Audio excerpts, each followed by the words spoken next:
Hello guys, welcome to one more mini vlogs. ఈరోజు mini vlog ఏంటి అంటే మా డుగ్గు ఒక్కతే ఆడుకుంటుంది. సో బాల్ రూమ్ వెళ్తా అంటే తీసుకెళ్ళాడు అనమాట. బట్ అక్కడికి వెళ్ళిన తర్వాత 1 అవర్కి పడుకుందని కాల్ వస్తే ఇద్దరం తీసుకురావడానికి వెళ్ళాము. ఎప్పుడైనా డుగ్గును అక్కడ డ్రాప్ చేసి మేము కూడా అక్కడే ఉంటాము. కానీ ఫస్ట్ టైం తనను ఒక్కదాన్ని వదిలేసాము, ఆడుకొని పర్లేదు అని చెప్పేసి, అలవాటు చేయాలని చెప్పేసి. సో వెళ్ళే వరకు పడుకుంది, లేచింది, ఇంటికి తీసుకొని వచ్చేసాము కొన్ని వాటర్ తాగిపించుకొని.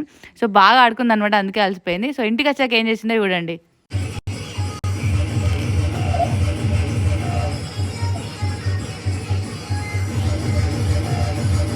సో మా ఇంటి పక్కన అయితే ఒక పెళ్లి జరుగుతుంది అనమాట. సో ఆ భరత్ జరుగుతుంది. ఆ సౌండ్కి వీళ్ళు వినుకుంటూ ఇంట్లో డ్యాన్స్ చేస్తూ బాగా ఎగురుతున్నారు అనమాట.